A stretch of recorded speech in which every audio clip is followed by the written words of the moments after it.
Returning to the story about Kim Jong-un, the North Korean leader's visit to Beijing, we were trying to establish contact with James Dorsey in Singapore, senior fellow at the Rajaratnam School of International Studies at Nanyang Technological University. Second time lucky, I'm hoping, James. And my question to you first time, which you didn't manage to hear because of technical problems, was, are we seeing here some pressure being exerted on the United States to set up a second summit because Kim Jong-un is saying to the US, listen, I've got still very good relationship with Beijing, and if you don't listen to what I want you to do, I'll turn more to them than to you.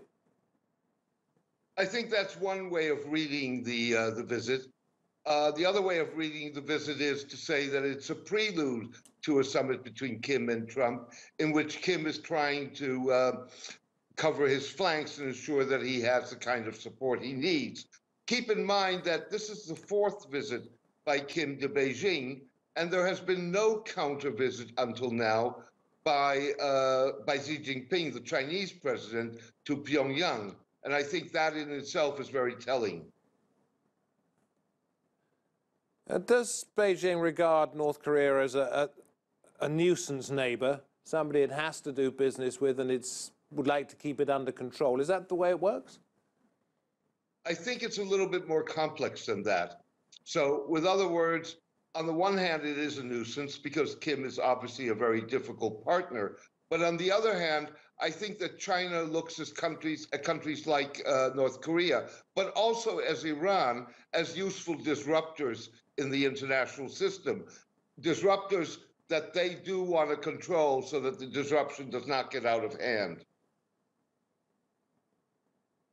So when it comes to the summit between Donald Trump and Kim Jong-un that we saw last year, what went wrong?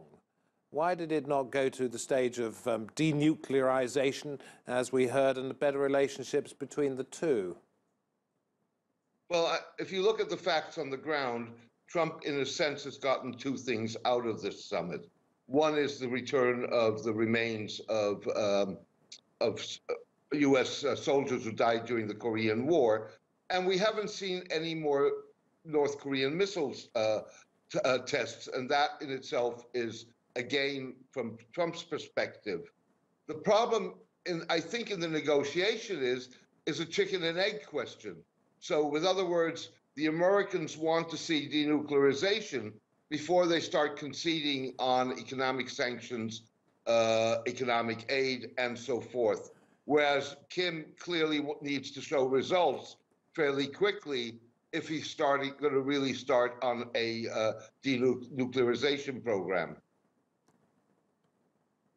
James Dorsey, good to have got through to you at last. Thank you very much indeed.